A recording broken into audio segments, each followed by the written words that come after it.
Vamos ver se eu consigo adicionar. Fernando. Aqui, doutor Henrique. Boa Como é que noite, vai, meu pessoal. amigo? Tudo bom? Tudo O bem, meu pessoal está amigo? entrando agora, Henrique. Tudo bom, querido? O Que pessoal começando a legal, entrar que agora. bom. Natalinha está entrando, Silvaninha. Oi, Silvaninha, tudo bom? Eu tô Eu, vendo o daqui a pessoal mandando pouquinho, mensagem, né? manda mensagem aí, daqui a pouquinho eu não sei como é que eu faço, né? Primeira vez aqui, a gente vai todo mundo treinando, todo mundo junto. Eu não sei como é que a É gente isso aí. bloqueia mais ou menos os comentários, mas vamos tentar fazer com os comentários abertos aqui. A gente vai depois pegando as perguntas. Muito Eu queria, bom, eu estamos queria aí. começar agradecendo muito o convite, a oportunidade. Muito bom, Luizinho. Que é isso, meu Essa sua amigo? iniciativa da gente estar discutindo um assunto tão complexo e apaixonante.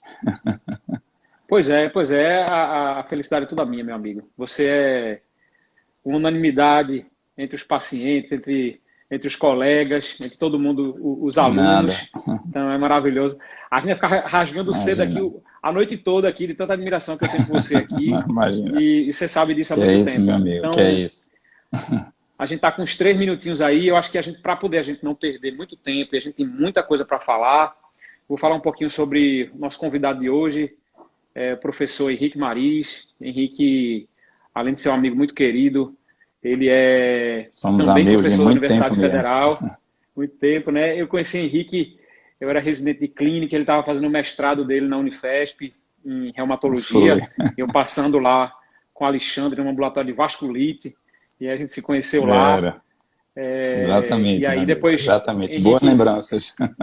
boa lembrança, Henrique fez residência médica em reumato, depois ele fez mestrado em reumatologia na Unifesp, doutorado também em reumatologia na Unifesp, voltou para Recife, Foi. ele veio com a esposa, com Mari, que é patologista, que também é professora da universidade, Nossa e aventura. entrou aí como professor. Que ano foi, Henrique? 2012, 13, como 2000, professor? 2014. No comecinho de 2014. 2014, no concurso de 2014, 2013, comecei. foi. Então, o concurso 2013 entrou como professor, e aí eu entrei em 2014 como professor, e aí logo colocaram a gente para ser coordenador, né? Então, o Henrique é o coordenador do sétimo período, e Não eu é sou o fácil, não. coordenador do sexto período da É universidade, e aí uma colocam luta. os mais jovens para poder correr atrás. Pois Muito é. bem. E Henrique, a gente nesses últimos, sei lá, 10 anos aí, a gente tem conversado muito em vários simpósios, vários congressos de reumatologia, sou sempre convidado para poder participar da aula e a gente começou uma interação melhor em relação ao lúpus. Tem uma equipe que a gente trabalha em conjunto, né, com o pessoal do ambulatório de lúpus da reumatologia e o ambulatório da glomerulopatia também do HC, e a gente trabalha em conjunto e fica sempre discutindo o caso. Aí eu disse, ó, tem que falar sobre lúpus, as dicas, e aí tem que chamar Henrique para poder discutir um pouco com a gente aqui. Então vamos lá, eu acho que o Legal. pessoal aí deu 5 minutos aqui, deu para dar uma enroladinha básica. Vamos agora Às começar vezes as o pessoal perguntas vai mesmo. entrando, né, Luizinho? O Boa. pessoal vai entrando aí, porque o pessoal às vezes vai um pouco atrasado, mas vamos lá, vamos começar com as perguntas. Eu selecionei aqui junto com o Henrique algumas perguntas que a gente achou relevante para os clínicos, para nefrologista, até mesmo para reumato, ou para quem Perfeito. trata pacientes com lúpus, né? Selecionamos umas 10 questões relevantes, né? O tema da nossa live hoje é essas 10 dicas que todo médico deve saber. E trouxe depois algumas perguntas que vocês fizeram, né? O pessoal do, do Instagram fez, muitas em relação à nefrite lúpica, que aí depois vai sobrar um tempinho para a gente poder falar. A gente tem um limite de tempo de 1 hora, então a gente tem 5 minutos já correndo, a gente tem mais 55 minutos, vamos falar sobre a abordagem. Eu vou deixar aberto aqui as perguntas, porque eu até não sei como tirar os comentários. Para Mas, bloquear enfim, mesmo, né? para bloquear os Mas tá comentários, porque às vezes tranquilo, viu? trava, Tá mas eu acho que está atrapalhando não, tranquilo, tá né? A tranquilo, gente tá também tranquilo. dá para ir fazendo, e aí no final, quando a gente terminar mais ou menos a apresentação, a gente deixa aberto depois de concluir as perguntas aqui. Então vamos lá, vamos Perfeito. perguntar aqui, começar logo por um assunto que você gosta muito, que eu sei, que o seu doutorado foi estudando FAM, Pois é. e a gente tem agora os novos critérios, né? A gente tem mudado muito os critérios de lupus. É, há muito tempo atrás, a gente usava o critério que o FAM não era obrigatório, e o SLIC, em 2012, também trouxe que não era obrigatório o FAM, e no ano passado, se não me engano, ou no começo do no ano retrasado, passou tão rápido, né? Foi, Acho que é pois 2019, é, 2020 a 2020, gente nem. Ele foi publicado em 2019, acho que no mês de julho. em Mas julho de ele foi 2019. um critério que foi elaborado desde 2016. Ele já vem um 16, tempão já vem crescendo fazendo essa estudo. vontade, né? E aí o critério que o FAM passou a ser obrigatório no diagnóstico de lúpus. E eu me recordo muito bem que antigamente a gente dizia, quando tem lúpus FAM negativo, dizia, tinha até uma terminologia, era lúpus provável, né? Que você Isso, tinha 3 critérios, não tinha o FAM, tudo isso. Aí eu queria te perguntar exatamente sobre isso, Henrique. Por que é que mudou? E esse critério realmente é obrigatório? Melhorou a sensibilidade dos testes? Todo fã é igual? Que fã é esse? Quando a gente deve acreditar? São dois, tem que ter 2 positivos? Um só positivo já é o suficiente? Como é que a gente interpreta hoje em dia o fã para dar o diagnóstico de lúpus? legal, meu amigo. Então vamos lá. Realmente é um tema bem recente, né? E é uma dúvida muito atual. Só para explicar o motivo do novo critério, que eu acho que foi a primeira pergunta Uhum, super importante, né? A evolução dessa classificação do lupus, quando a gente compara principalmente os últimos 2 critérios antes desse, que era o critério do ACR, que teve uma atualização em 97, e o critério do SLIC 2012, foi com o tempo se mostrar que eles tinham características diferentes. O critério do ACR, ele tinha uma alta especificidade, quer dizer, ele conseguia diferenciar bem quem tinha lúpus de outras doenças, apesar da gente saber das falhas, né? Não é um critério uhum, que é perfeito, acho que nenhum critério é perfeito. E o critério dos líquidos se tornou uma referência de sensibilidade, ele conseguiu incluir realmente casos que a gente não tinha no critério da CR. Eu acho que, já que estamos falando aqui para nefrologistas, lembrar que foi no critério do SLIC que pela primeira vez se classificou um paciente como lúpus se ele tivesse uma nefrite lúpica com a biópsia compatível e com um FAM, um DNA, então uhum, isso foi uma grande uhum, revolução. Só que aí nesse jogo sensibilidade e especificidade, você sempre tem situações na prática clínica que você pode perder de classificar um paciente. Então o EULAR e o ACR, né, para quem não conhece a Liga Europeia na Reumatologia e o Colégio Americano de Reumatologia, o ACR, eles se juntaram para criar um critério que tivesse como objetivo a mesma sensibilidade do SLIC uhum, e a mesma especificidade do ACR. Esse foi o objetivo. E quando eles fizeram a fase de validação, eles conseguiram encontrar isso. Realmente, falando especificamente do FAM, a gente não consegue interpretar que o FAM foi o responsável por isso, né? Essa avaliação dos critérios, ele é um conjunto de dados estatísticos e tem que realmente assim aglomerar todos os critérios para poder a gente ver o resultado final. O FAM certamente aumentou a sensibilidade nesse momento, mas não foi bom para a especificidade, sem dúvida nenhuma. Eu imagino que o pacote que ajudou mais. Mas eu queria aproveitar para falar só uma coisa antes de detalhar o FAM, que o diagnóstico de lúpus ele é extremamente dependente do julgamento médico, né? Sempre que a gente tiver um médico com experiência que avalia aquele paciente e acha que tem lúpus, você pode dar o diagnóstico, mesmo que não preencha critério.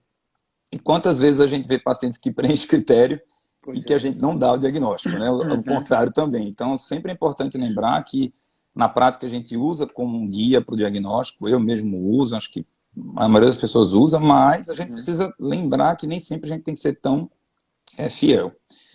E o fã é uma confusão sempre, esse negócio do fã, porque o motivo dele ter ido para antes, quer dizer, ele ser o critério de eleição e ser obrigatório, é porque o teste tem uma sensibilidade muito alta. Ele é um teste diagnóstico que está presente em 15 a 20% da população sadia. Então, isso é um grande problema. Então, quando a gente via, uhum, tanto no critério da série como do SLIC, ele pontuando igual a outros autoanticorpos, como DNA, TSM, isso dava uma confusão. Então, o que esse grupo quis foi deixar o fã na posição de triagem, quer dizer, ele está lá no início, e quando ele for negativo, ele torna muito mais improvável ter a doença. Por isso que eles colocaram antes da gente ter o preenchimento de outros critérios. É uhum, complicado mesmo na prática, porque não deixa de ser uma inversão da lógica, né? A gente habitualmente vai ver a parte clínica, laboratorial, para depois pedir um FAM. E a gente agora tem um critério que começa com FAM. De entrada, né? De entrada. Então, isso é uma coisa que ainda está meio difícil na prática clínica de entender, né? E aí, eu acho que uma primeira dica dessas 10 dicas, né? Primeiro, solicitar esse FAM numa situação de alta probabilidade clínica. Eu acho que isso é o mais importante. O julgamento médico é fundamental. Nunca pedir um exame, como a gente às vezes vê na prática, um exame admissional, por exemplo, né? Ou uma investigação que você vê que não tem nada de reumatológico. E aí, uma vez ele bem pedido, você consegue interpretar melhor. E eu acho que a segunda grande orientação nessa primeira dica, vamos dizer assim, é avaliar cuidadosamente as 3 informações do FAM. A primeira informação é que ele é reagente ou não. Tudo bem, se for positivo, a gente vai ter que se preocupar. A segunda informação é o título, que avalia a quantidade desse autoanticorpo presente naquela determinada situação. Então, como o título está muito alto, a gente imagina que pode ser um FAM associado a paciente com doença reumática autoimune. E o padrão também é muito importante, coisa que o critério não incluiu e teve muita crítica. Então, a gente sabe que alguns padrões são associados à doença reumatológica autoimune, especificamente o lúpus, o padrão homogêneo, nuclear pontilhado grosso. Então, são alguns detalhes do teste que vão ajudando. Então, eu começaria dizendo que a gente tem sim que ter cuidado, não considerar pedir em qualquer situação, só com bom julgamento. E uma vez o exame positivo, a gente interpretar esses detalhes. Joia, perfeito. Mais ou menos e tem isso. uma história também que tem o FAM, tem um tipo de FAM que quando vem positivo é muito improvável que seja lúpus. É o pontilhado isso é verdade. fino. Nuclear pontilhado fino denso. Pois Denso, é. não é isso? Isso é muito comum se pedir, que a gente vê aqui na prática, que a gente vê aqui, que é o pessoal vai para uma consulta de rotina com a ginecologista, sei lá, aí pede FAM para poder ver como é que tá. Acha que FAM é igual a TSH, é igual a... Tem que interpretar no ponto de vista clínico isso aí, né? Você falou Exato. 10 a 15%, principalmente idosos, né? Os idosos têm muito FAM, né? Positivo. Isso, o FAM aumenta a prevalência nos idosos. Perfeito, Luizinho, exatamente Nos isso. idosos. E aí o pontilhado fino, fala de novo, denso, ele é bem uma dica improvável que seja importante. O lúpus. padrão chama nuclear, porque a gente tem vários padrões nucleares, agora a gente tem que saber nome e sobrenome, né? E o nuclear, o pontilhado também já tem outros sobrenomes, né? Tem o nuclear pontilhado fino e o grosso, que tem associação com autoanticorpos. O nuclear pontilhado fino, ele sugere o anti-RO, o anti-LA, e o nuclear pontilhado grosso, o anti-SM e o anti-RNP. Mas o que a gente tem associado com o indivíduo sadio é o nuclear pontilhado fino denso. Existe um teste que dosa um autoanticorpo chamado, esse teste é um pouquinho específico, mas chamado de FS70, que está disponível na prática clínica, que você pode pedir no soro do paciente, e quando ele vem positivo, ele é muito, mas muito associado a esse padrão. Então, isso é outra coisa que ajuda quando você está em dúvida se a leitura foi boa ou não. Certo. E essa conta do 15% é muito importante lembrar. Se você pega um exame e pede de maneira aleatória, né, a gente tem que lembrar sempre disso. A gente não tem um número fixo, certo, no lúpus, a prevalência no Brasil, mas se imagina que seja em torno de 1%. Então, se eu pedir um FAM de maneira aleatória, eu tenho 15 vezes mais chance de encontrar uma pessoa sadia do que no paciente com lúpus, se você pedir de maneira aleatória, né? Então, por isso que é importante você ir lá cuidadosamente ver se ele tem sintomas de lúpus. Eu acho que isso é muito importante. Beleza, ficou claro para todo mundo. Fino, a gente chama de PFD, na reumática. PFD, tá. Maravilha, obrigado. Acho que ficou claro para todo mundo. Vamos passar para a segunda questão. A gente, na nefra, a gente tem muito... A gente avalia praticamente paciente com nefrite lúpica, né? A gente não vê o paciente com nefrite com lúpus cutâneo articular, com lúpus hematológico, restrito ao pulmão, por exemplo. A gente não vê, a gente vê mais no contexto de lúpus sistêmico. E aí a gente fica sempre na dúvida como é que a gente avalia e quais são os critérios que a gente utiliza para poder avaliar a atividade do lúpus como um todo. Como é uma doença sistêmica, né, já se inventaram vários critérios para poder avaliar a atividade e o que se fala muito hoje em dia é no SLEDAI. Então, fala um pouquinho da tua prática aí. Como é que você faz para julgar a atividade clínica do lúpus? Qual é o que você usa na prática mesmo para poder avaliar se aquela dose de corticoide ficou suficiente, se a gente teve o critério de diminuição da inflamação sistêmica através do SLEDAI, através de qualquer outro critério de inflamação? Perfeito. Esse é um dos grandes desafios no manejo da doença. Realmente a gente ter um instrumento, uma ferramenta que avalie atividade de precisa, né, que tem a sensibilidade de identificar pacientes que têm uma variação importante, né, de uma visita, de uma consulta para outra, e que ele consiga também dar a ideia de gravidade, né? Eu diria que a gente não tem esse instrumento muito bom, pelo menos assim, perto, né, da perfeição a gente não tem. Uhum. Isso é um dos grandes problemas para o lúpus em estudo clínico. A gente tem, na reumatologia, um grande avanço em diferentes tratamentos em outras áreas. Quando a gente compara, por exemplo, com artrite reumatoide, que tem ferramentas mais fáceis a gente perceber essa diferença. Então, esse é um conceito geral que eu gosto de trazer. Mas, na prática, respondendo a pergunta, a gente ainda faz esse mesmo que é o SLEDAI, que vem da sigla SLE, do lúpus em inglês, do Disease Activity Index, né, DAI. O SLEDAI, ele realmente é o mais utilizado ainda em pesquisa, por ser prático, ele é fácil de ser aplicado. Por exemplo, lá no ambulatório de lúpus do HC, a gente tem na ficha, apesar da gente estar preenchendo até pouco, acho que a gente até precisa fazer um esforço para preencher mais, e a gente acaba usando ele, vamos dizer assim, ainda como a primeira opção. Mas ele é cheio de falha, a gente tem muito problema. Uma das falhas que a gente pode destacar para ter essa visão global por exemplo, a gente tem manifestações como cefaleia. A cefaleia é uma manifestação extremamente inespecificação. E no SLEDAI ela tem um peso altíssimo. Então a gente sabe que isso não é uma resposta que a gente tem uma certeza. Como é a cefaleia do paciente com lúpus, que características tem, por exemplo, né? Outra coisa é essa variação que pode acontecer, por exemplo, em relação à alopécia, que às vezes é muito difícil da gente, como reumato mesmo, ter certeza se a alopécia piorou ou não. A gente às vezes fica mais escutando o paciente, né? Então o SLEDAI, ele pontua de uma maneira muito dicotômica, sim ou não, mas a gente não consegue ver bem a gravidade e se está variando de uma consulta para outra. E falando da parte renal, também ele é muito, com um ponto de corte único. Eu estou querendo dizer o que com isso? Por exemplo, a proteinúria. Se o paciente tem uma proteinúria acima de 0,5 gramas, de 500 miligramas, é considerado como atividade, mas a gente sabe muito bem que uma coisa é um paciente ter 6 gramas e depois de 3 meses está com 1 grama. E o SLEDAI ele vai continuar pontuando a mesma coisa. Ele pontua a mesma coisa, porque ele só usa o ponto de corte do 500 miligramas. Então, realmente, ele tem muitos problemas, principalmente no segmento, que é isso que a gente fala. A gente usa ainda, eu acho que ele ajuda na parte cutânea, na parte hematológica, mas ele tem esses problemas. Ele realmente não avalia por gravidade. Uma dica que eu daria, já que a gente está tentando dar dica, né? Existe um instrumento que é muito validado em estudo clínico também, que é o chamado PGA. O PGA é aquele Physician Global, né? Assessment, aquela avaliação bem geral, PGA, que é mais ou menos que a gente traduz como EVA. Para o lúpus, a gente dá uma pontuação de 0 até 3. Então, 0 é quando você está sem atividade. 1, atividade leve, 2, moderado e 3, grave. A gente usa isso em algumas situações de pesquisa, não temos até usado na nossa prática no ambulatório, mas é uma coisa que, para consultório médico, por exemplo, é super válido.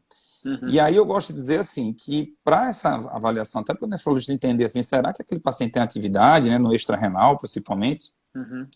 O segredo é conhecer bem o paciente, a gente precisa conhecer bem as manifestações, especialmente no primeiro ano, até 5 anos, entender como é que era aquele lúpus. Então, às vezes eu fico lá no ambulatório falando para os residentes, olha, pega como é que são os critérios, como é que foram as manifestações, mas agora ele está bem, mas a gente precisa entender como é que é a doença de cada paciente. Então, essa é a primeira dica, porque as recidivas, elas quando acontecem geralmente no mesmo domínio. Ou seja, a pessoa que tem uma plaquetopenia vai ter a plaquetopenia de novo na maioria das vezes.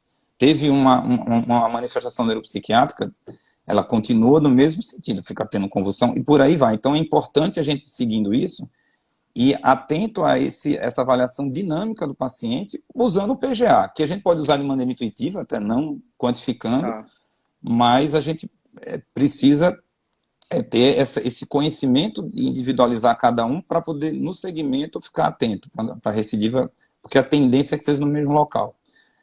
Assim, eu responderia que é SLEDAI. SLEDAI seria o instrumento, tem várias ferramentas para a gente calcular no celular, mas essa avaliação do PGA, que eu chamo assim, ou intuitivo, é muito válida também. É o que a gente chama o jeitão, né? Tem aquela coisa do E jeitão do paciente, né? Aquele jeitão dele assim, que a o gente já jeitão sabe se ele está dele. muito grave, não está grave, por isso. Exatamente, Super exatamente. interessante, eu gostei muito dessa dica, viu, Henrique? É, Da dica de dizer que legal. geralmente quem abre o lúpus de uma forma, geralmente a atividade ela se Já se pronuncia, repete. repete naquele cenário Isso, ali inicial, geralmente. Muito legal saber disso. exatamente. Muito bom. E vamos falar um pouquinho agora sobre. A gente trata pacientes jovens, né? A gente trata pacientes jovens, mulheres, na maior parte das vezes, né? Em idade reprodutiva. E Sim, uma das questões que fica muito importante e super delicada também é como é que a gente vai orientar a contracepção. Tem muito isso no ambulatório de nefro, porque dos esquemas que a gente tem para tratar a nefrite a proliferativa, todos eles são teratogênicos, né? O micofenolato, a gente tem a ciclofosfamida, então, e muitas vezes o perfeito. paciente não consegue ser orientado de forma correta, né? A gente não vive num país que tem uma estrutura de saúde boa o suficiente para fazer orientação, um trabalho multidisciplinar para poder orientar essas jovens, né, em idade reprodutiva. E aí, me fala um pouquinho do que se recomenda, porque aí tem aquele duelo assim, você vai fazer anticoncepcional, mas tem a chance de trombose, existem alguns pacientes que têm saque associado, que tipo de anticoncepcional usar, é melhor usar DIU, cobre, pode usar DIU com Mirena, não pode, como é que é a prática, assim, como é que é a orientação que você geralmente faz, Henrique, para seus pacientes em relação à contracepção? Legal, Luizinho. O tema é fundamental, muito importante. Lembra isso? Assim, o lúpus é uma doença, como você bem falou, né? Habitualmente no sexo feminino, então da mulher em idade fértil. Então é essa hora que a gente precisa ter muito cuidado, né? Eu gosto de brincar que a gente precisa tocar no assunto com as pacientes, né? Perguntar se existe um desejo dela, enfim, da família engravidar no próximo ano para a gente poder se programar, né?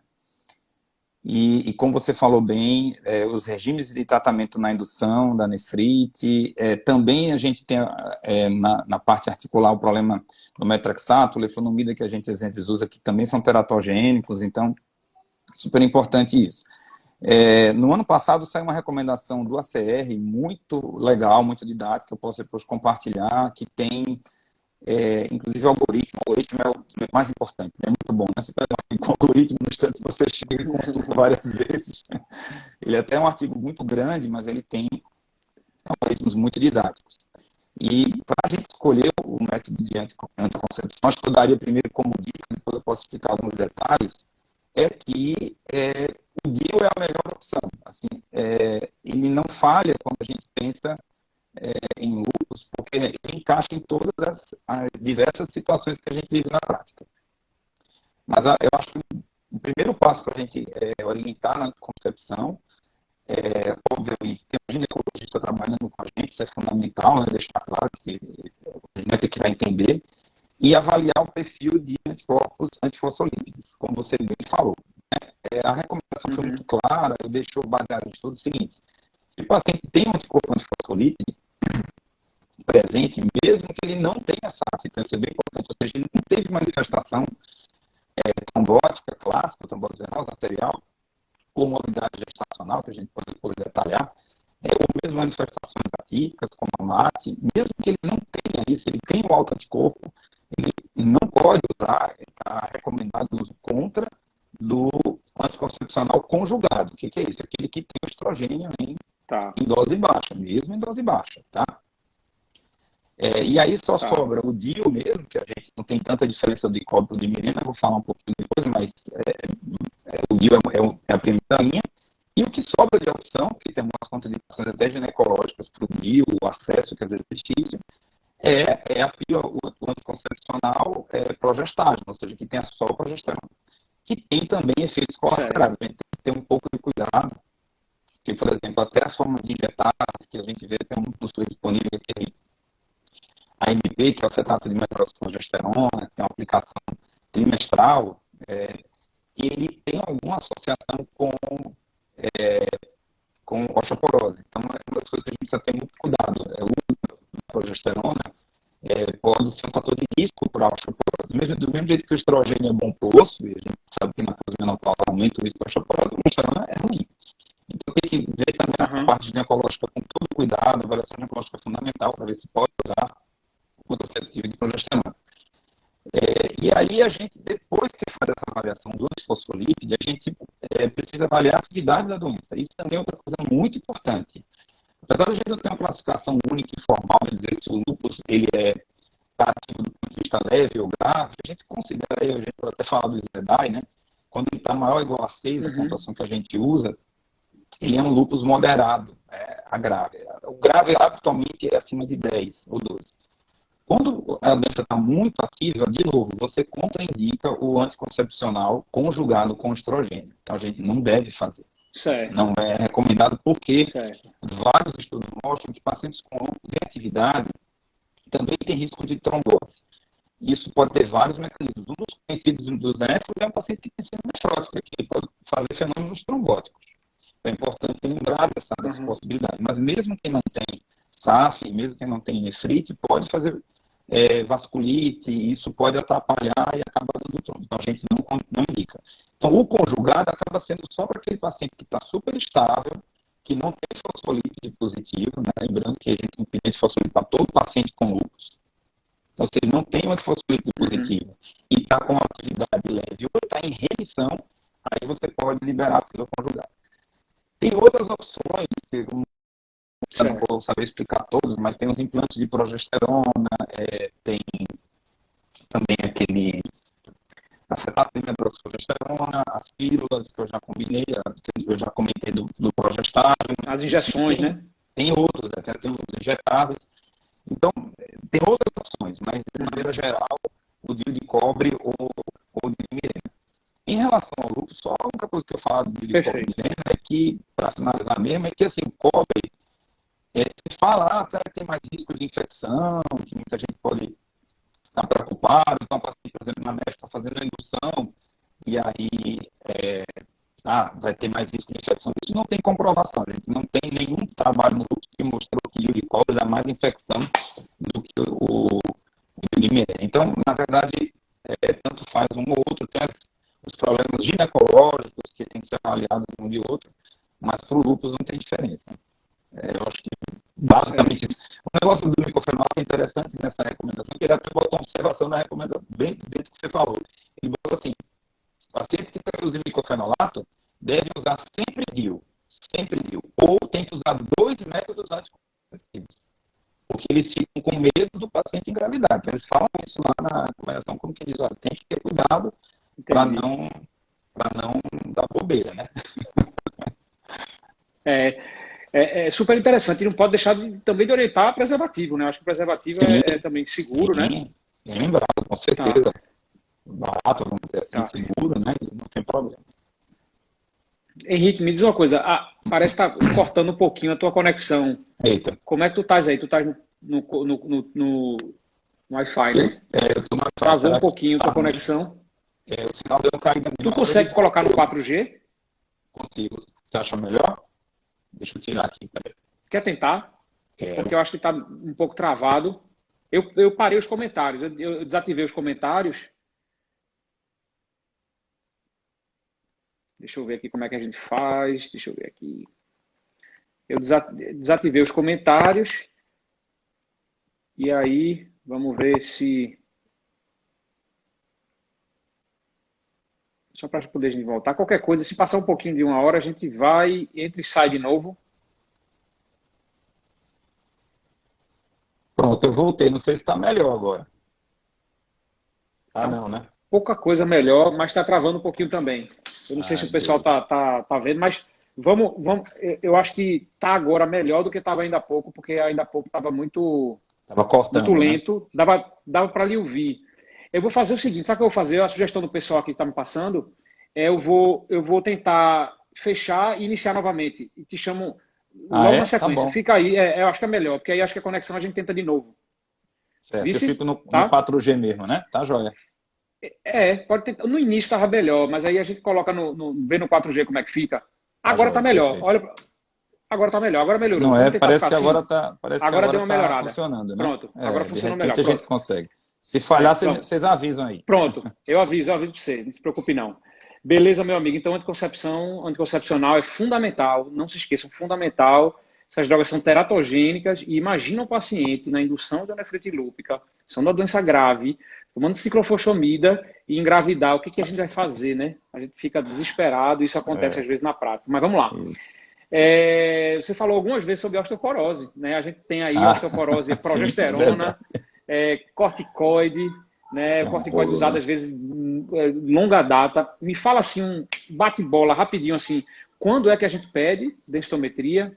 O que que você tem feito aí para avaliar e um resumo rápido aí do que como é que você está orientando o tratamento, Joia. porque é um assunto bem, bem delicado e como o lúpus é uma doença não curável, muitas vezes, depois de um tempo na vida aí, começa a surgir doença cardiovascular, fratura patológica, tudo isso. Isso tem Isso. implicação importante na vida da paciente, né? Como é que está sendo a orientação sua aí? Como é que você está fazendo densitometria para todo mundo no diagnóstico? Ou depois de um tempo, 2 anos, 3 anos, 5 anos, como é que é? Olha, em relação à densitometria óssea, não há uma recomendação formal para lúpus, né? A gente tem duas diretrizes até recentes que não se posicionaram assim, pedir para todo mundo. Mas na prática a gente pede sim para todo mundo, porque a osteoporose induzida pelo glicocorticoide, ela pode começar a acontecer com a dose super baixa, né? Então tem recomendação que fala de 5 ou até 7,5 miligrama por dia, um paciente que usou por 3 meses. Então isso num paciente com lúpus é o que acontece na grande Na maioria, prática. né? A gente acaba que Todo mundo. usa praticamente todo mundo. Então, como existe esse risco, é interessante que a gente faça densitometria óssea. Eu acho que dois fatores são importantes lembrar. Primeiro, essas pacientes na pré-menopausa, quer dizer, as pacientes jovens, que é a maioria que preocupa, e que não tem a prole definida, complica um pouco mais, né? Porque quem tem desejo de engravidar ainda vai esbarrar muito na contraindicação dos antirreabsortivos, que são os bisfosfonatos. Então, desde o alendronato, que é o mais simples, passando por risendronato e bandronato, a gente tem ácido alendrônico que tem vários, eles têm esse problema. E diferente do que a gente pode ver, por exemplo, em medicamentos como metraxato, alfenamida, a própria ciclo, que a gente pode dar um tempo de washout, quer dizer, você deixa um bom tempo lá, às vezes 6 meses, 1 ano, e a paciente engravida sem risco, o bisfosfonato pode durar muito tempo ainda. Ele pode se impregnar no tecido ósseo e ainda ficar ativo por até 5 anos. Então é muito tempo. Muito. Então fica às vezes difícil numa pessoa que, por exemplo, vamos dizer, um paciente jovem que está lá com nefrite, você detecta que tem osteoporose, tem que dar corticoide, tudo, aí você fica naquela dúvida, vou dar ou não bisfosfonato.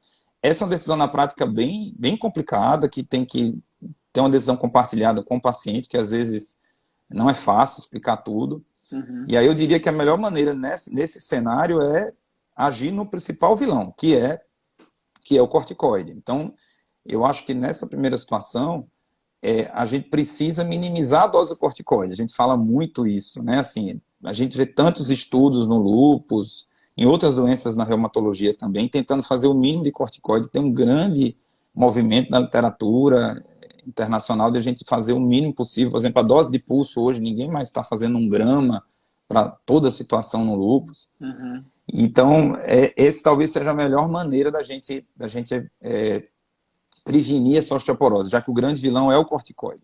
Mas lembrar que o cenário é ruim mesmo para quem tem lúpus, porque são pacientes que fogem do sol, porque tem que fugir, né, por causa da doença. Então, elas têm uma baixa exposição à vitamina D, né? Existe o risco da hidroxicloroquina. A hidroxicloroquina é um medicamento que tem uma ação in vitro que inibe a ativação da vitamina D. Tem esse problema que não é visto em todo estudo clínico, mas tem sim, a gente não pode parar a cloroquina. E ainda tem a possibilidade de gente que tem doença renal crônica, que é mais complicada ainda. Então a gente tem uma paciente de muito risco para osteoporose. E você sabe que assim, eu peguei uma paciente com consultório há uns 3 anos atrás, ela estava ótima do lúpus, muito bem, ela fez nefrite, fez indução, estava tudo bem. Mas ela estava usando muito corticoide ainda, e acabou que ela fez uma fratura vertebral e ficou, sem exagero, 1 ano, mais ou menos, para se recuperar, porque foi múltiplas fraturas. Então, às vezes, a gente pensa muito naquela coisa imediata, de tirar o paciente da atividade e resolver a vida dele, mas a osteoporose, ela realmente é um problema seríssimo, né? É um dano secundário, né? Na pós-menopausa é mais fácil, porque aí quando vem Ou então quem tem prole definida, né? Quando vem a osteoporose na densitometria, ou quem já teve fratura, lembrando que só fratura traumática também é diagnóstico de osteoporose, a gente pode e deve dar o bisfosfonato. Aí fica bem mais fácil, porque você diminui muito o risco de fratura. Mas eu confesso que é mais comum a gente viver a dúvida de dar o bisfosfonato por conta da questão de ser teratogênico. Beleza, muito bem. E você falou em hidroxicloroquina aí, e aí me fala aí como é que você prescreve. É 5 miligramas por quilo mesmo para todo mundo? É para dar para todo mundo mesmo? Como é que acompanha? Como é que é a hidroxicloroquina hoje na reumatologia? No lúpus é para todo mundo mesmo? Só para quem tem nefrite, só para quem tem doença grave? Como é que é? Só quem tem doença osteoarticular, como é que é a prescrição? Perfeito, perfeito. Não, a cloroquina é para todo mundo, né? Se o reumatologista pudesse fazer uma camisa de eu amo a cloroquina, a gente faria, com certeza. Distribuiria para muita gente. Mas realmente esse cenário é no lúpus, isso é bem particular do lúpus. E aí, para deixar claro que assim, a gente tem muitas evidências de estudos diferentes ao longo dos anos, mostrando aumento de sobrevida, melhora do perfil lipídico, quem usa cloroquina, diminuição do risco de trombose, quem tem SAF. E sem falar que é um medicamento que resolve muitas vezes as manifestações cutâneas e articulares leves.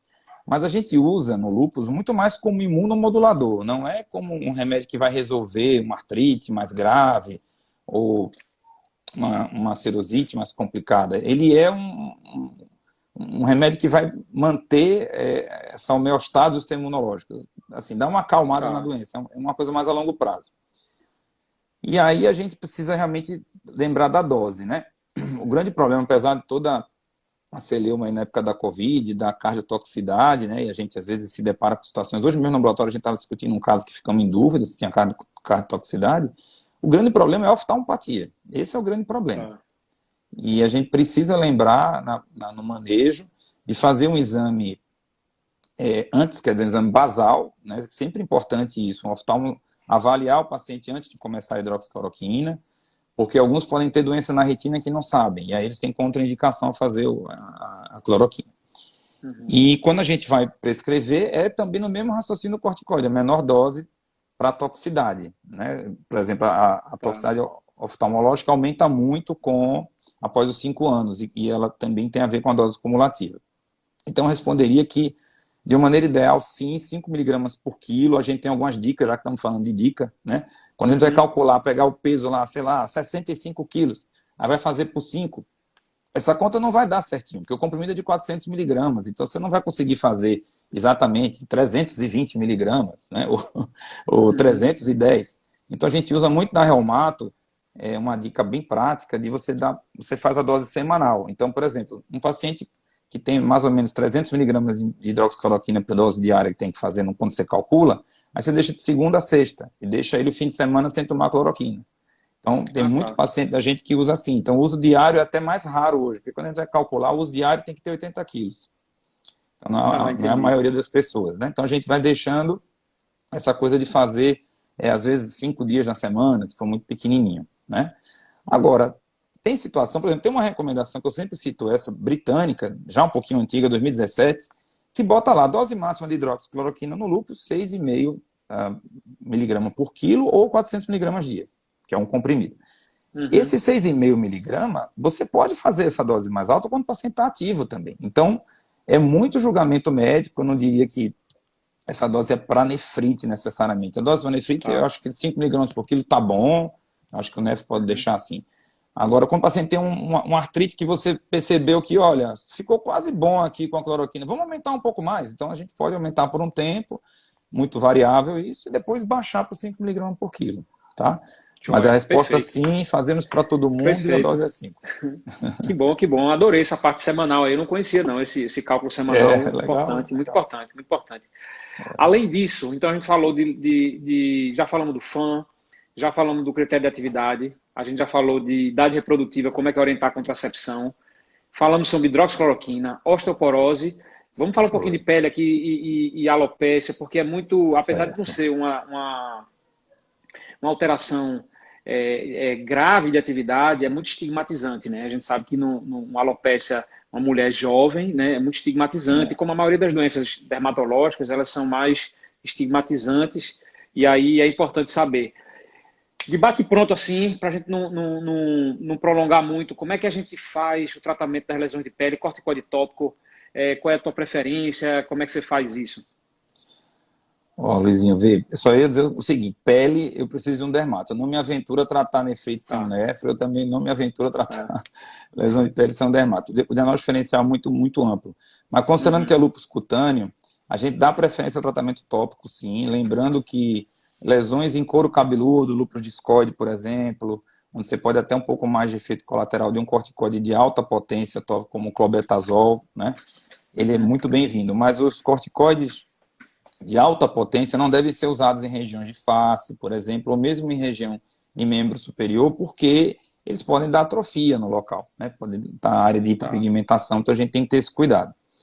Então eu prefiro os de média potência, né? Que assim, ou a metilprednisolona ou hidrocortisona, né? Que a gente usa tá. tópico, habitualmente por um período de 15 dias numa recidiva, 2 vezes ao dia. Isso é uma dose bem geral, mas que funciona. O grande Tá. problema da gente não conseguir usar o tópico, que é o melhor para esses pacientes, para não estar usando corticoide sistêmico, é se você tem um quadro muito extenso. Né? Então, tem paciente que tem Tá. um lúpus cutâneo muito grave. Então, ele não vai conseguir, até por adesão, não vai ficar Não vai. passando a pomada todo Uhum. O dia, corpo né? No todo. rosto, no braço, não sei o quê. Aí ele não consegue. Tem área que é difícil, né? Às vezes tem no dorso. Uhum. Então, você tem que conversar e com o tempo, com a experiência, você vai vendo que ali não vai dar certo, você acaba tendo que fazer o corticoide oral. E a gente geralmente faz uma dose não imunossupressora, né? 0,5 miligramas por quilo. Mas eu vou te contar, tem paciente com lúpus cutâneo que a gente tem que fazer até pulsoterapia numa dose menor. A gente tem casos Uhum. muito graves, assim, eu também estou falando já de paciente lá, assim, né, do HC, aquela coisa que já fez Aham. um bando de coisa e não melhorou. Mas como regra geral, fazer o tratamento tópico é sempre melhor, Tá. porque a gente evita, inclusive, a osteoporose, como a gente já comentou antes, né? A Tá. alopécia Perfeito. também é um mundo, né? A alopécia é um diagnóstico diferencial que precisa fazer um kitzinho, lembrar de fazer alguns exames básicos, como os dosar ferro, cinética do ferro de maneira geral, vitamina D, TSH, T4 livre, fazer uma investigação rápida, porque nem sempre é do lúpus. Existem Uhum. características que ajudam a gente a identificar se a alopecia é do lúpus ou não, tá? A alopecia que é do critério, a transitória, a gente pode procurar, além da alopecia difusa, a gente pode encontrar algumas regiões da região frontotemporal que o cabelo cresce meio que pequenininho, chamado lupus hair. Ajuda a gente a ter Uhum. uma ideia se é da doença ou não, tá? Mas é uma situação de realmente o dermato é fundamental, né? Ele Perfeito. precisa estar junto. O tratamento, ele é muito da atividade da doença. A gente não tem nada tópico para fazer. A gente vai controlar a doença e dependendo da manifestação, a alopecia costuma reverter, mas não ter pressa. Isso é uma coisa que eu queria deixar de mensagem. A alopecia tem aquele fenômeno que os dermatos chamam de eflúvio telógeno. Então, às vezes, Uhum. o cabelo continua caindo por meses. Então, às vezes, o paciente tem uma recidiva e você pode até ter 3 meses para poder ficar, vamos dizer assim, normal. A gente não adianta ficar muito ansioso, que às vezes a gente fica achando assim, especialmente quando o paciente está bem em vários domínios da doença, mas está com alopecia persistente. Vamos ter calma. Às vezes demora um Uhum. pouquinho e depois Tá. para de cair. Tá? Porque isso causa muita ansiedade no paciente, né? Geralmente Muito, nas muito. mulheres. Assim, fica, vai tocar em cabelo, você quer. Vamos ter calma que a Uhum. coisa Vai vai melhorar aos melhorar. poucos. Muito bom, muito bom. Agora vamos perguntar umas coisas assim. A gente está na dica 7, tem a 7, a 8, a 9 e a 10, tem mais 4 dicas, a gente tem mais 15 minutos. Vai ter que fazer rápido. Então, vamos fazer mais rápido um pouquinho. É, Quando você pulsa, com a indicação de pulsar, o que é que você pulsa, que negócio é esse de mini pulso, que dose se faz de pulso, como é que é o pulso.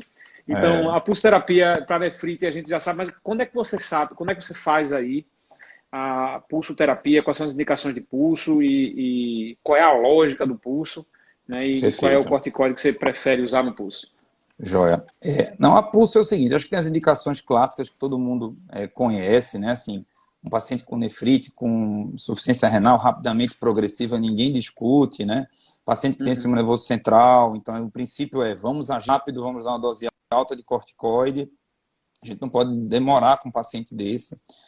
E no resto a gente não tem isso tão claro, né?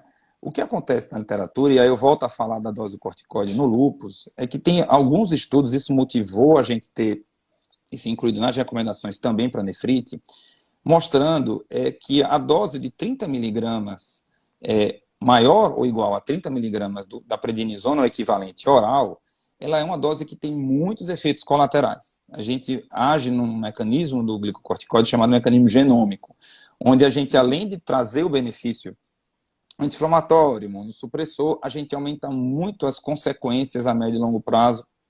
O que eu estou falando aqui? Hipertensão, diabetes, osteoporose, etc, etc. Então, tentando resumir, o corticoide oral acima dessa dose, ele é um vilão, ele é ruim. E por incrível que pareça, a pulsoterapia, ela age de uma outra forma. O corticoide V, a metilprednisolona principalmente, ela age no mecanismo não genômico. E aí isso é muito importante para evento adverso. Isso é uma coisa que a gente pega, reumatologistas com muita experiência sempre falam isso, olha, o pulso não vai dar muita síndrome de Cushing. A pulso você vê os pacientes mais controlados em relação à osteoporose. O grande problema é que se você opta por essa estratégia, ou seja, dar o corticoide V e deixar 0,5 mg por quilo, você só pode fazer isso em pacientes que estão estáveis também desses mesmos problemas. Ninguém vai fazer pulso, mesmo numa dose menor, um hipertenso descontrolado, um diabetes que está descontrolado, e lembrar que o risco de infecção ainda parece ser maior na pulso. Então isso também é outra coisa que tem que pesar nessa decisão, tá? Mas de uma maneira geral, fazer o corticoide V tem muito menos efeito colateral do que o oral. Posso detalhar depois, em outro momento, isso, né? E daí que vem esse conceito de mini pulso. Tem um pesquisador espanhol que faz muito esse negócio, de, em vez de fazer 500 miligramas, que seria o mínimo que a gente considera, ele faz 250 a cada 15 dias. Tem gente que acha melhor fazer assim, dividido, para você testar, por exemplo, o evento adverso de controle de PA, diabetes, etc. Tá? Existe, mas não é uma coisa tão validada. O tradicional é de 500 a 750 mesmo. Joia. Vamos ver se dá tempo das outras. Vamos lá, vai dar tempo. Essa aqui é super difícil. Na prática clínica, meu Deus do céu, quando é que a gente diferencia infecção de atividade de doença? Esse é rolo demais, né? Geralmente o que a gente faz assim, vamos fazer os dois, dá antibiótico, faz a imunossupressão, bora rezar, como é que faz? Eu acho que a grande dica, muita gente já teve essa experiência, né?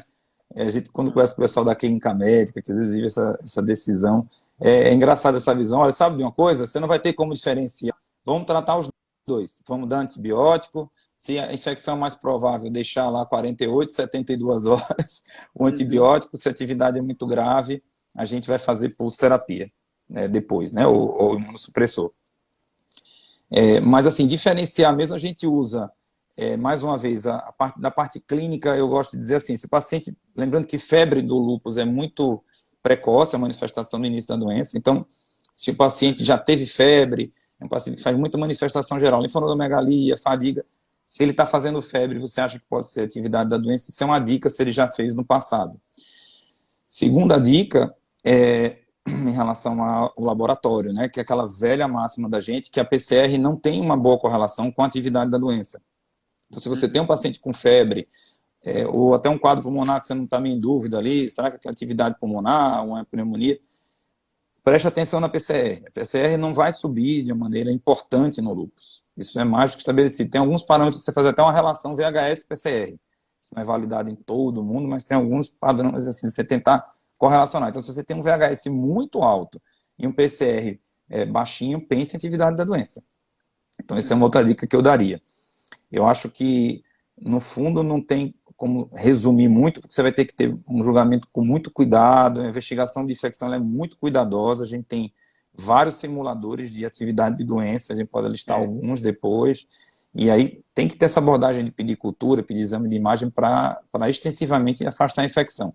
Mas eu diria assim, se o paciente já teve febre, pensar em febre por atividade da doença, e segundo, se você tem uma PCR muito alta, pensar em infecção. Faria assim. Joia, beleza. Dica. Muito bom. Vamos pegar outra pergunta fácil também agora. A nona pergunta. Imunoglobulina e plasmaférese. Vixe, quando você vai usar, quando é que usa? Porque essa daí imunoglobulina e plasmaférese serve para um monte de coisa e a gente tem assim, poucas evidências em vários cenários, poucas evidências que funcionam, mas aí quando chega no paciente grave demais, às vezes é a única coisa que a gente faz com uma medida meio salvadora, tudo isso. Mas existe alguma indicação de a gente fazer imunoglobulina ou plasmaférese no lúpus? Tem sim, Luizinho. A gente tem algumas recomendações, mas como você bem falou, evidência muito pobre, né? O lúpus é uma doença que tem ainda muita falta de estudo clínico, por sinal. A imunoglobulina, a gente tem, vamos dizer assim, uma boa evidência no hematológico, nas manifestações hematológicas. E aí, principalmente na plaquetopenia, refratária ao corticoide, e na anemia hemolítica autoimune refratária ao corticoide. Mas também manifestações mais raras e mais graves, como a síndrome de ativação macrofágica, a famosa SAM, né? Que a gente fica de olho, o paciente com lúpus pode fazer. A imunoglobulina também tem a sua importância. E a gente vê também alguns tipos de acometimento neurológico onde a imunoglobulina pode ajudar. A gente não vai dizer assim todos, como ele transversa, todas as formas não, mas a gente tem algumas neuropatias periféricas que podem, e a gente até deve fazer imunoglobulina também. Tirando isso, a gente reserva a imunoglobulina para a pergunta anterior. Quando a gente tem um paciente com atividade da doença, e aí em diversos locais, até mesmo renal, numa situação assim muito de exceção, quando ele tem infecção associada. Então, quando a gente tem um paciente que está com infecção e você não pode imunossuprimir, a imunoglobulina ela é uma grande ponte. Serve muito para você fazer, porque ela não é imunossupressora, e depois você faz o imunossupressor. E a plasmaférese, no lúpus, a gente tem como principal indicação os pacientes que têm crioglobulina, vasculite crioglobulinêmica associada. Se a gente for até tentar ver isso em de plasmaférese, né, discutindo com o pessoal do Hemop quando esses casos aparecem, fica mais fácil até a gente autorizar quando tem isso. Então, a gente tem que ficar muito esperto nessa complicação, e aí são pacientes que têm um lúpus muito grave, uma vasculopatia grave, geralmente tem fenômeno de Renault associado, faz lesão necrótica em extremidade, a gente às vezes quando pega paciente assim, né? Com muita púrpura de membro inferior, alguns pacientes fazendo mononeurite múltipla. Esse perfil a gente tem que ficar muito atento para crio, né? Porque é importante lembrar. E aí, num momento de gravidade, aí a plasmaférese está super bem indicada. Em outros cenários, ela é muito, como você falou antes, assim, situações muito graves, né? Um paciente que tem um lúpus de sistema nervoso central que está refratário a ciclo, a ritúxia, e aí você vai lá, faz a plasmaférese já mais com medida salvadora. E aí está o grande problema da gente ver a eficácia dessas medidas, porque quando você não tem um estudo clínico e só pega o paciente muito grave, a tendência é que não funcione também, né? Então a gente fica meio em dúvida se poderia funcionar. Então, às vezes, a gente até faz em situações, não essas exatamente que eu citei, quando você tem contraindicação imunossupressor, falta de disponibilidade, mas de uma maneira bem geral é crioglobulina. A gente tem um paciente com PTT também, que às vezes aparece, a gente tem um paciente ambulatório que uma vez teve que fazer plasmaférese, mas é bem mais raro. São casos excepcionais, então, né? Casos excepcionais. Bem excepcional. Muito bem. Pergunta 10, dica 10, interação, reumato, nefrologia. A gente precisa melhorar isso ou não precisa melhorar? No Brasil é até anedótico, né? E tem alguns serviços que os nefrologistas não falam com os reumato, fica brigando um com o outro, quem está certo. É um absurdo, né? É um absurdo. Isso aqui assim, a pergunta que eu faço, mas é uma provocação já, porque isso aqui que a gente está fazendo é uma tentativa de a gente tentar alinhar. Exatamente. Né? A gente se complementa na grande parte das vezes, e aí eu acho que é importante. O que você acha dessa interação aí? Vamos melhorar um pouco mais? Eu queria aproveitar para dizer assim, eu tenho um grande privilégio de trabalhar com um nefrologista como você, viu, meu amigo? Já há muitos anos. Então, é realmente fundamental isso, assim. Eu acho que precisa melhorar pelo que você falou, né? Acho que, infelizmente, às vezes, essa falta de comunicação, ou problemas até muito piores do que isso, vaidade, ficam acima de algo que não pode existir, né? Eu acho que são especialidades que se complementam, sem dúvida nenhuma. Eu não gosto, não ouso, a não ser que assim, não consiga falar com ninguém da nefro, conduzir um paciente com nefrite sem conversar com o nefrologista. Eu acho que estou sempre aprendendo muito com vocês e uma coisa que eu sempre falo para os residentes também, assim, é que a gente precisa pensar muito no diagnóstico diferencial. O nefro é muito importante nesse início. Quantas vezes a gente está diante de um paciente com lúpus que faz insuficiência renal com sumário taradá? Não, mas isso aqui pode ser uma nefritúbio terciário. Usou inflamatório? Usou. Esse paciente tem diabetes? Não. Então, assim, existem várias situações que a gente não pode já atribuir para uma nefrite, sair tratando tudo empírico, né? Eu estou falando muito naquela hora que a gente não tem a biópsia renal, né? A gente está sem a biópsia ali, e aí está na dúvida, né? E a questão é atividade e cronicidade, que é muito difícil, né? Assim, a gente na reumato tem muita dificuldade. Então, assim, conhecimento que o nefro tem de olhar e dizer, olha, esse paciente aqui realmente é uma doença renal crônica, né? Tem um ultrassom alterado, já tem outros comemorativos, seja anemia, enfim, doença óssea, né? Tudo isso faz a gente ter muito mais segurança. Então, eu acho que essa interação ela precisa melhorar e ela é necessária para ter uma condução correta mesmo. Porque eu acho assim, é uma situação tão complexa e difícil que a gente já vai errar, né? Fazendo tudo que pode, a gente acaba errando, mas sozinho você melhor não está discutindo, junto, né? né, com quem entende. Então eu acho fundamental na nefrite e em outras doenças, não só no lúpus, né? Sem dúvida. Muito bom, muito Acho bom. que é fundamental. A gente está aqui com 3 minutos agora, Henrique. Só para dizer, assim, alguns serviços no mundo, eu visitei um serviço uma vez fora do Brasil, em que o ambulatório de lúpus era feito pelo reumatologista e pelo nefrologista ao mesmo tempo. Né? Pois é. Alguns serviços que se complementam no ambulatório de nefrite e lúpus são os dois juntos. A gente aprendeu tanta coisa hoje, né? A gente viu aí, a gente falou do FAM, falamos sobre a atividade da doença, a gente falou sobre como é que a gente vai orientar a contracepção, falamos sobre osteoporose, dose de hidroxicloroquina, como é que a gente faz. O pessoal até perguntou para relembrar aí como é que é a parte da dose semanal. Daqui a pouco a gente vai relembrar como é que faz a parte da dose semanal. Estão perguntando aqui eu vou dar uma dica como é que a gente trata a alopécia, né? Quando a gente pulsa, infecção, atividade de doença.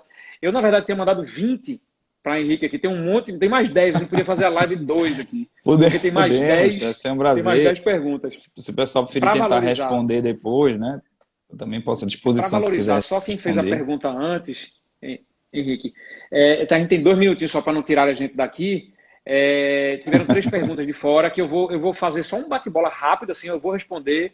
E aí depois eu respondo digitando para vocês. Henrique se disponibilizou também de mandar os artigos que a gente comentou. Perguntaram aqui, quão imprescindível é a biópsia renal e classificação terapêutica? Biópsia renal sempre contém nefrite lúpica. Ponto. Imprescindível, é um A, todo mundo recomenda, é sempre nefrite lúpica, biópsia renal no diagnóstico, né? Depois de um tempo, no decorrer do tratamento, aí varia se a gente precisa fazer novamente ou não. Como é que a gente interpreta e maneja nefrite lúpica com MAT?